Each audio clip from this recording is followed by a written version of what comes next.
You spin me right round, call me when your time runs out. Bonjour Jacques Séguéla. Bonjour. Bienvenue à Ma table à repasser. C'est l'émission qui défroisse les idées reçues et je vais défroisser votre linge aussi juste après derrière. Ça sera dans quelques secondes. Jacques, vous êtes un publicitaire et un homme de communication, un communicant incontournable depuis les années 80. Mais pour moi, vous êtes l'homme de la fuite en avant et je m'explique pourquoi. Moi qui plus que ça. La première, c'est que votre papa s'enfuit avec votre maman alors qu'elle est enceinte C'est vrai. parce que votre grand-mère refuse leur union. Oui. On est dans les années 30. Mais pour mon bonheur. Parce que je vais naître un bébé libre. La deuxième Quelle raison, chance. c'est que vous avez 42 ans, vous croisez une jeune fille de 18 ans et vous lui donnez 15 minutes pour venir vivre avec vous en lui disant, voilà, c'est une sorte d'ultimatum. Ça ressemble un peu à une fuite alors qu'elle vit chez sa maman. Ouais, je viens de la quitter.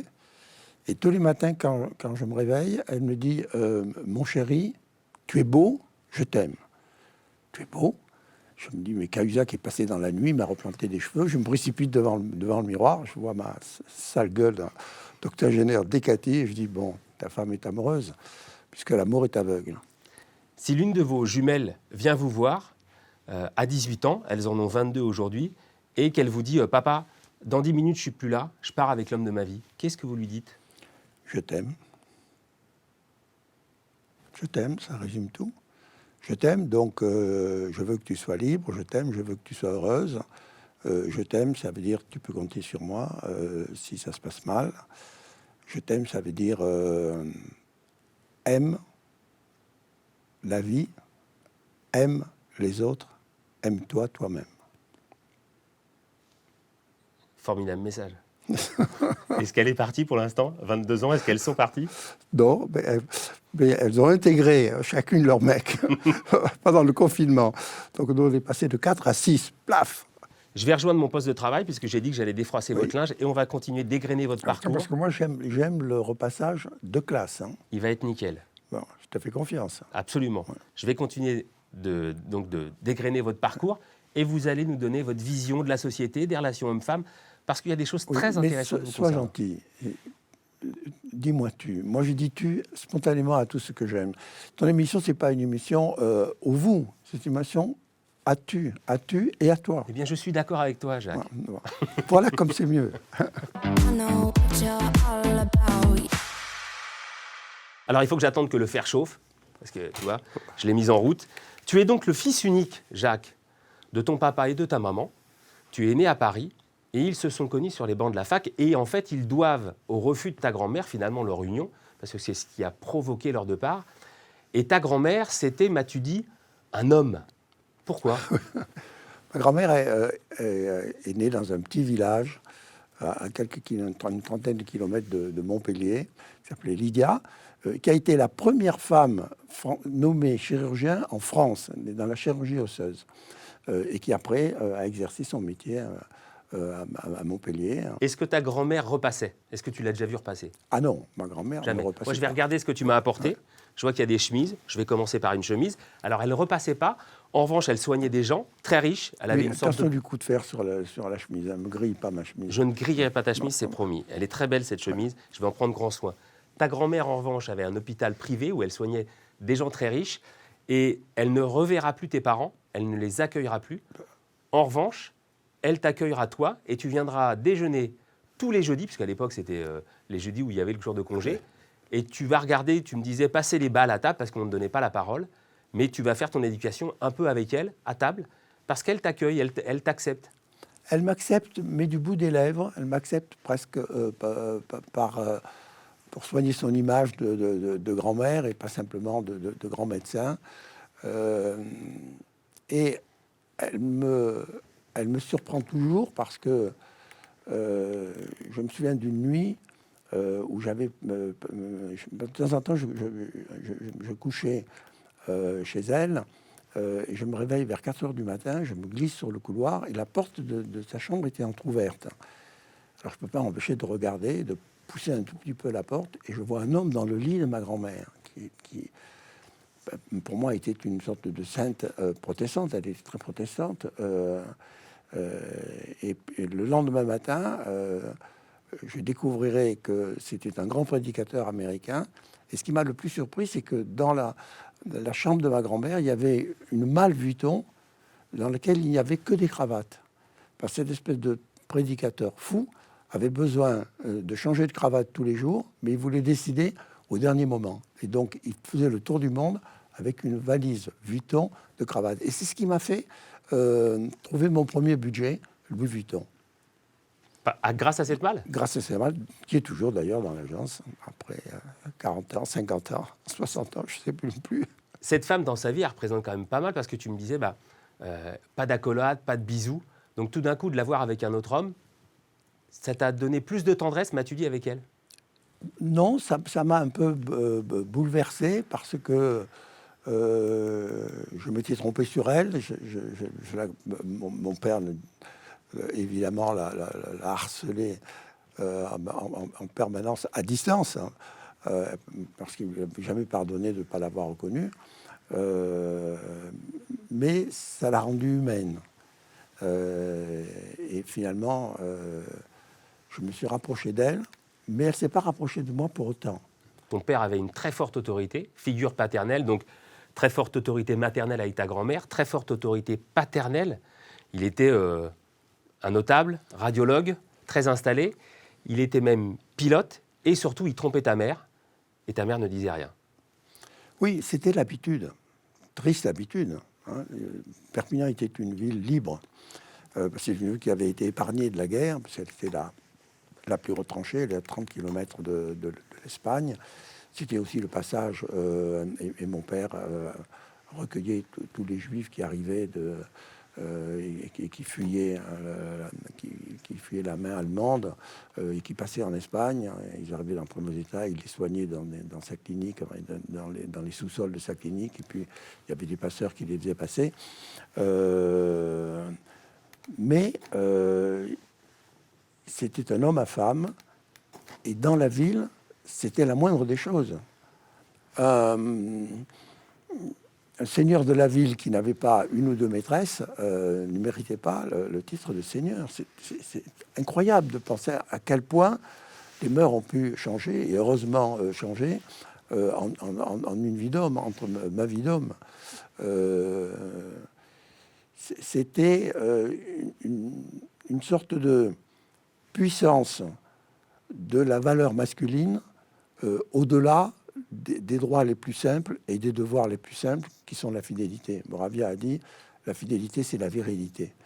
Eh bien, cette espèce de virilité exacerbée des Perpignanais, mais ce n'est pas les seuls. Oui, parce qu'il n'y a pas qu'à Perpignan qu'on trompe sa femme. Hein. Oui, mais là, c'était admis. Là, c'était même un jeu voulu. On s'affichait. C'était très troublant pour moi, parce que je voyais ma mère pleurer. Je pleurais avec elle sans savoir pourquoi je pleurais vraiment. Et à la fois, mon père était un type extraordinaire, formidable. C'était le grand médecin de la ville. Bon, il a soigné des quantités, il n'était pas juif, mais il a soigné les quantités du juif. Il a redonné la liberté à des quantités de juifs. Il a fait tout ce qu'on pouvait pour la ville. C'était un des premiers pilotes de tourisme à l'époque. Chaque année, il faisait le tour d'Afrique sur un petit stand de rien du tout. On se demandait toujours est-ce qu'il reviendra ou pas. C'est un grand amateur de la nature. Et mon père m'a appris la vie en m'apprenant la pêche. Il était grand pêcheur. Et dès que j'ai eu 7 ans, il m'a amené pêcher chaque année dans un pays du monde différent. On a pêché dans 60 pays du monde. 60 pays du monde. Du fin fond de la Chine, dans l'Himalaya, au fin fond du Chili, en terre de feu, au pôle Nord, dans tous les autres pays. Bon. Et chaque année, on partait 15 jours. On partait en avion, puis on prenait les 4x4, puis on finissait à cheval, ou on finissait à pied, on finissait à... Et lorsque nos fils de pêche se trouvaient ensemble dans le lac ou dans la rivière dans laquelle on pêchait, j'avais l'impression qu'ils se réunissaient, et que c'était comme des fils de téléphone, et que c'était à partir de là qu'ils me donnaient des leçons de vie en m'apprenant la pêche et en m'apprenant la nature. Est-ce que vous vous êtes déjà permis, quand je dis vous, c'est tes parents et toi, de discuter, soit avec ta maman, soit avec ton papa, de justement de ces déboires, de ce qui fait une vie de couple et ce qui parfois est très compliqué? Est-ce que vous vous êtes permis de ça? Est-ce qu'il y a eu des échanges là-dessus? Non. Tu disais pleurer, tu ne savais pas pourquoi? Non.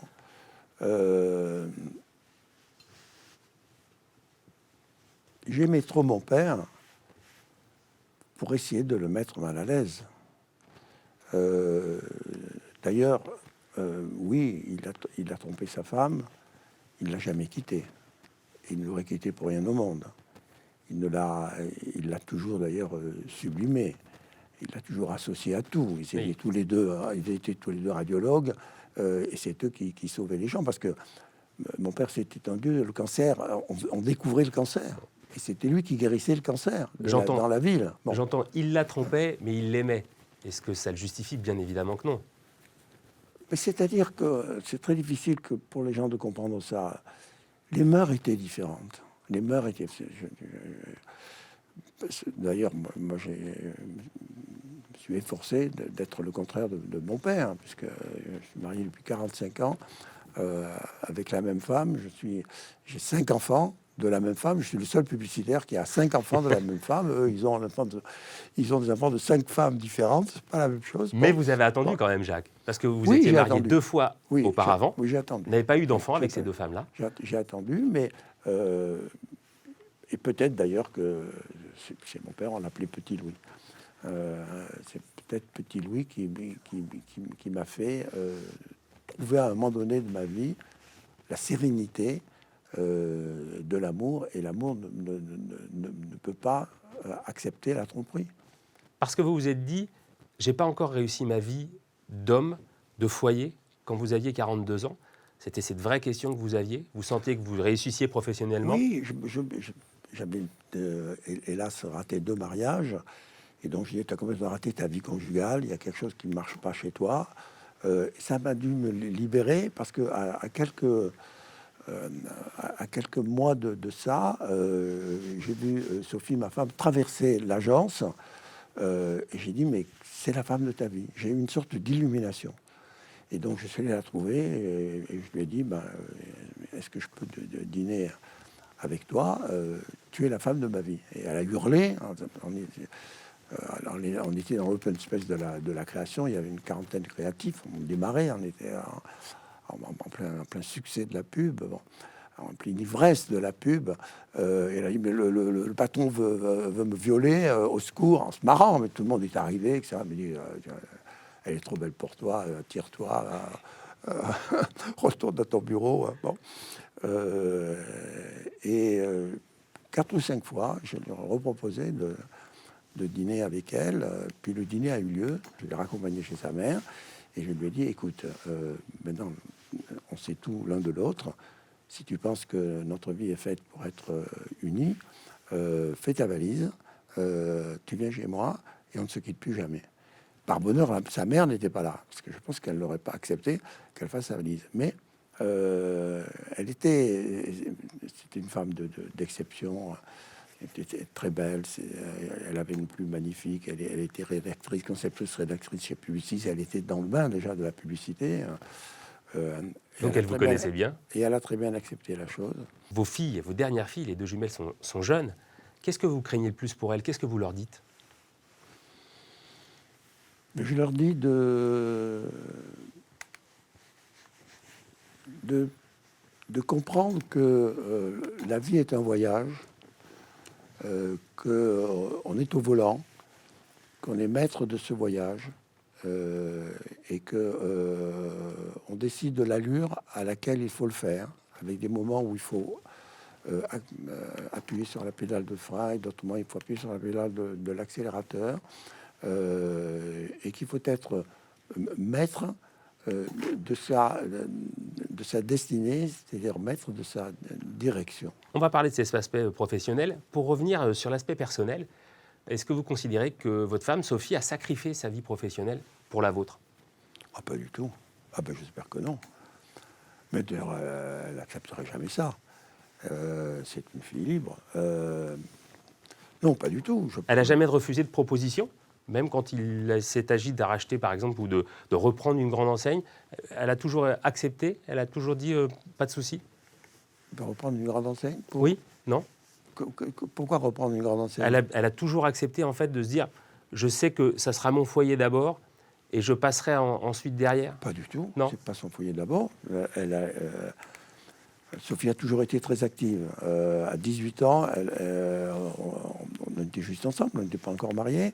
Elle m'a dit, moi, je veux faire quelque chose. Elle a créé Bass Shop, qui était une boutique De déco. de déco, de salle de bain, spécialisée dans la salle de bain. 2 ans après, elle avait 20 ans, elle en avait déjà 3. Et puis, on a eu un premier enfant, un deuxième enfant, un troisième enfant. Je lui ai dit, écoute, on ne peut pas avoir 3 enfants et 4 boutiques. Et c'est là, d'elle-même, où elle a dit, bon, ben, elle a fait un stop qui n'a duré que l'espace d'un matin, parce qu'elle est repartie, elle a recréé sa boutique de design, qui était à la fois une boutique de décoration, qui était à la fois un salon de thé, qui était à la fois un restaurant, qui était à la fois un salon de coiffure, qui était à la fois un salon de beauté. Et toute sa vie, elle a été d'une activité totale. Et en plus, comme moi, j'étais complètement enfoui et dévoré par la publicité, c'était elle qui était la maîtresse de maison. Pourquoi pas vous? Et c'est elle, une fois de plus, qui a mené ma vie par le bout du nez. Et pourquoi c'était pas vous? Pourquoi vous n'auriez pas pu être le maître de maison, Jacques? Mais parce que j'étais complètement happé par la publicité. Je faisais 20 heures de pub par jour. Mais je participe aux choses à ma manière. Bon. J'ai appris à faire la vaisselle pendant le Covid. Bon. Mieux vaut tard que jamais. Mieux vaut tard que jamais. Bon, j'essaye comme je peux. Mais ce qui est formidable avec Sophie, c'est que elle me dit toute sa vie, je lui dis toute ma vie. Lorsque j'arrive le soir, mon premier mot c'est « alors les news ». Et elle m'explique tout ce qu'elle a fait dans la journée et je lui explique tout ce que j'ai fait dans la journée. Moi, je mène 2 vies. Je mène la vie de ma femme et la mienne, et elle mène 2 vies. Sa vie et la mienne. Vous êtes toujours actif. On est une boule commune. Vous êtes toujours actif. Vous travaillez toujours chez Havas. Toujours. Vous avez votre bureau. Je fais 8 heures par jour à côté du bureau d'Yannick. C'est une feuille de verre qui nous sépare. Et vous m'avez dit, si j'arrête, je meurs. Oui, bien sûr. Je meurs, parce que je ne sais faire que ça. Je ne sais que faire de la pub. Comment ça se passe chez Havas pour la gouvernance et pour la parité homme-femme? Vous me parliez de Yannick Bolloré. Comment ça se passe? Est-ce que les choses sont respectées? Est-ce que vous avez instauré des quotas? Est-ce que vous vous êtes rendu compte que voilà, il fallait changer effectivement de mode de gouvernance? Les femmes sont-elles au board? Si oui, combien? Yannick est un patron d'exception. Il est arrivé très jeune. Parce que, moi, quand je suis allé voir Vincent Bolloré, pour lui donner ma démission, quand il a racheté ce qui s'appelait à l'époque Euro ACG, qui va devenir Havas. C'était en 96. Oui. Je lui dis, écoute, moi, toute ma vie, je me suis battu pour faire rayonner la publicité latine, la publicité française. Comme j'étais persuadé qu'il nous avait acheté pour faire un coup de bourse et nous revendre au premier groupe du monde, WPP, qui était dirigé par Sœur Sorel, que j'ai toujours appelé Sœur Dollar, parce qu'il préférait le dollar à la créativité. Je dis, moi, je ne travaillerai jamais pour un homme qui n'a pas la créativité au cœur. Donc, je donne ma démission, mais je ferai les choses très, très clairement. Je passerai tous les clients de l'agence. Et puis, j'avais 73 ans. Bon, j'ai mérité de ma retraite. Il m'a dit, mais pas du tout. Moi, j'ai besoin de toi. J'ai besoin de toi pour que tu m'apprennes la pub, pour que les choses... que tu m'aides dans la conquête d'Havas. Et puis, demain, pour que je fais ça pour Yannick. Il m'a dit, mais c'est qui Yannick? Mais Yannick, c'est mon fils. Ah bon? Il a quel âge? 25 ans. Donc, tout était déjà programmé chez lui. Yannick est devenu un patron d'exception. Je n'ai jamais vu, tous les grands patrons que j'ai pu approcher, un patron qui, avant tout, mette l'humain avant toute chose dans son management. Son premier regard, c'est de savoir qu'est-ce qui va se passer au niveau des femmes et des hommes qui constituent, on est 20 000 dans le monde, on est 4 000 à Paris. Bon. Comment je peux les aider à aborder le mieux possible cette nouvelle phase de l'accélération de la publicité. Je sais que c'est un métier qui change tous les 10 ans, maintenant c'est presque tous les 5 ans. Et il a toujours voulu respecter une égalité la plus... Et on a 600 agences dans 100 pays du monde, donc évidemment il y a des différences. Mais dans la majorité des agences, il y a une égalité homme-femme extrêmement stricte. Alors, c'est pas les quotas, c'est la volonté de l'ensemble des managers. On a beaucoup de grandes agences qui sont tenues à la tête par des femmes. À Paris, Mercedes Serra pour BETC, qui est la première agence créative française, une des 5 plus grandes agences créatives d'Europe, une des 10 agences les plus créatives du monde depuis maintenant 25 ans, qui est la plus primée partout, etc. C'est une femme qui... En Amérique, on a aussi une femme qui est la patronne de l'agence américaine et dans plein d'autres pays.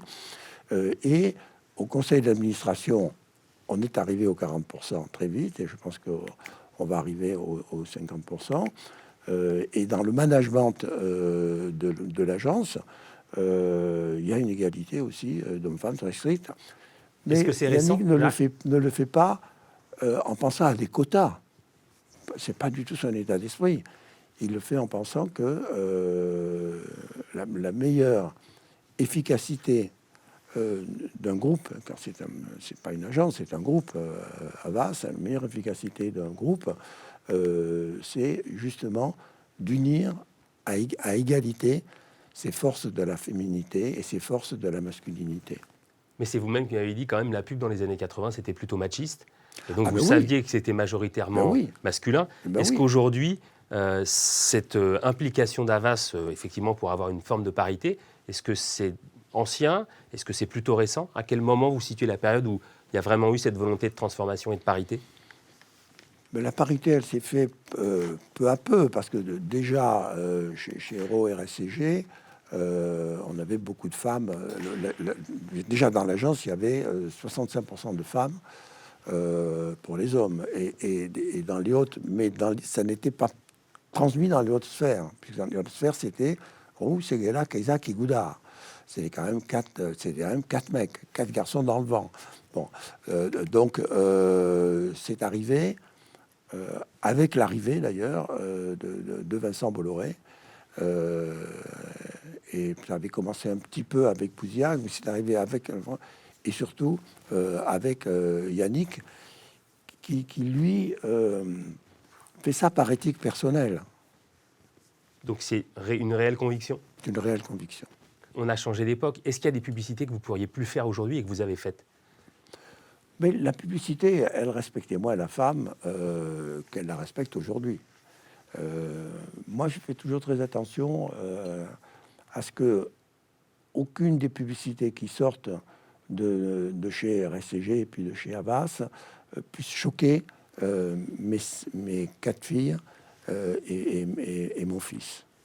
C'était ma barrière. Donc, je peux m'enorgueillir de n'avoir jamais fait une publicité qui puisse froisser les femmes. Donc, vous ne regrettez aucune de vos publicités? Vous pourriez les refaire toutes aujourd'hui sans aucun problème? Mais c'est-à-dire que on pouvait tout dire. Ma première pub, c'était mère d'otage. Donc pour un détacheur. Aujourd'hui, si vous dites mère d'otage, vous payez une amende. Bon. C'est-à-dire que la ceinture est partout. Donc on ne peut plus communiquer librement comme tout a été possible à un moment donné. Mais possible ne voulait pas dire, pour moi, qu'il fallait faire tout et n'importe quoi. Possible était simplement qu'il fallait mettre la créativité, l'imagination, l'idée, l'innovation, toujours en tête, mais pas au détriment de ceux qui sont finalement nos patrons, les femmes. Le patron d'un publicitaire, c'est pas le patron de l'agence.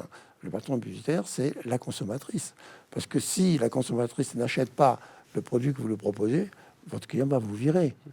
Ce rééquilibrage, vous le regrettez, le fait que effectivement on a moins cette liberté de s'exprimer. Vous le regrettez, vous trouvez que c'est une phase classique? Je me réjouis de l'évolution de la libération de la femme que j'ai connue. Moi, j'ai fait une campagne pour Yvette Roudy, qui a été nommée par Mitterrand la première femme ministre du ministère des Femmes. Et je me souviens d'ailleurs du spot. Le slogan, c'était supprimons les barrières. Et le film, c'était une piste de saut de barrières, où il y avait une piste qui était avec tous les espaces à sauter, et une piste qui était vierge. Et celui qui arrivait, c'était pas celui qui était sur la piste vierge, c'est celui qui avait sauté toutes les haies de la course de saut. Donc vous n'avez pas manqué de créativité, notamment en politique. Vous avez fait énormément de campagnes. Vous citiez tout à l'heure François Mitterrand. Parmi les politiques que vous avez accompagnées, il y avait Ségolène Royal en 2007. Vous m'avez dit, elle n'y est pas arrivée parce que tout simplement les socialistes l'ont trahi. Oui, c'est vrai. Mais je n'ai pas fait sa campagne. Bon, j'étais proche d'elle. J'ai toujours trouvé que c'était une femme très attachante et d'exception, parce que c'est elle qui a fait évoluer aussi le statut des femmes. C'est quand même la première femme à briguer la présidence et qui a été à deux doigts d'y arriver. Et je pense, ce que je dis n'engage que moi, qu'il y a eu une sorte de mouvement conscient ou inconscient des mâles socialistes qui n'ont pas joué le jeu jusqu'au bout comme ils auraient dû le jouer. En tout cas, c'est ce qu'elle m'a dit. Le machisme, pour vous, a empêché sa victoire? C'est difficile à dire, mais en tout cas, je pense qu'elle n'a pas eu le soutien qu'a eu François Mitterrand dans sa campagne. Quand il arrive un épisode comme Dominique Strauss-Kahn, là, vous accompagnez sa campagne. Mais quand vous vous apercevez de ça, votre agence, c'est quoi la réaction? D'abord, vous tombez des nues? Mais la réaction tombe des nues. La réaction, c'est que tout le monde a pris ses distances. Et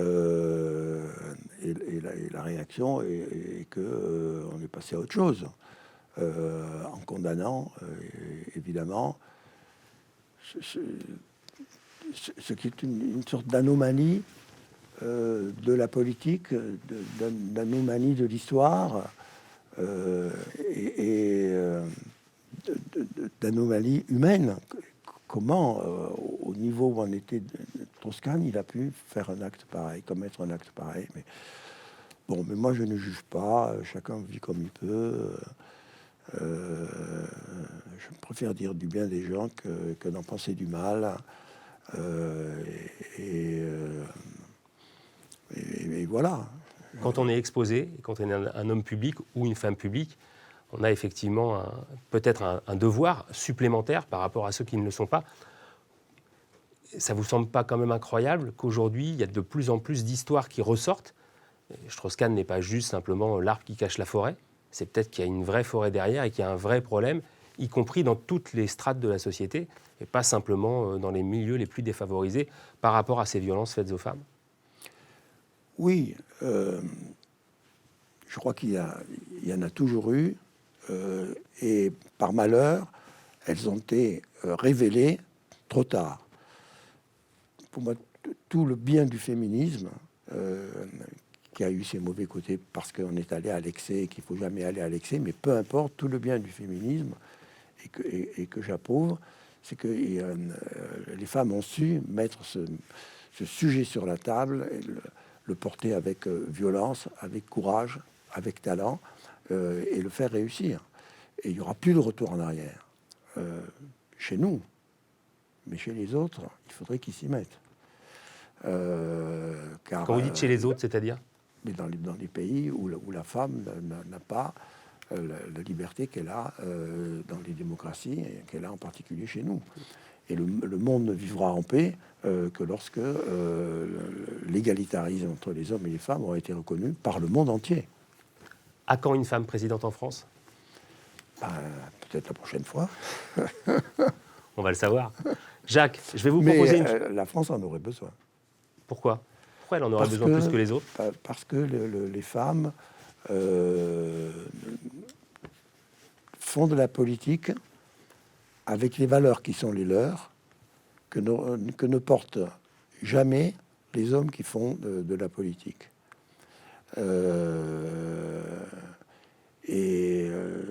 Finalement, une femme à la tête de la France orienterait la France différemment. Vous avez un exemple quand vous dites elle porte des valeurs que les hommes ne portent pas? Elle porte peut-être plus que les hommes le courage du quotidien. Les hommes ont le courage de l'exceptionnel, ils ont le courage ordinaire qui est le plus beau. Elle porte la tendresse. Et la tendresse, c'est l'intelligence de l'âme. Je pense aussi qu'elles ont moins d'ego que les hommes. L'ego, c'est quand même inventé par les hommes. En fait, le plus grand courage, c'est le courage du quotidien. C'est Oui. d'assumer effectivement un certain nombre de tâches. Donc, je vais vous proposer de me rejoindre et on va passer au challenge de la table à repasser. I know what you're all about. Jacques, le challenge de la table à repasser. Il faut repasser le plus vite possible le t-shirt et c'est un concours. À la fin de l'année, on saura qui a le repassé le plus vite et vous décrocherez peut-être le fer à repasser d'or. Bon, attends, Ok. là, je tombe la veste. Pas de problème. Ouais. Je vous laisse vous mettre en condition. Le fer est chaud. Bon, Voilà.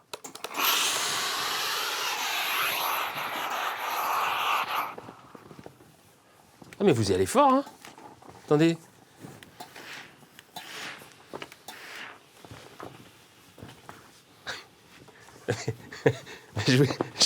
Vous n'avez pas envie de perdre, Jacques, hein, je le sens là. Vous êtes motivé, il y a quelque chose qui est en train de se jouer. Vous dites finalement, c'est pas si compliqué que ça, j'aurais peut-être dû repasser un peu plus dans ma vie. Et en plus, c'est bien plié.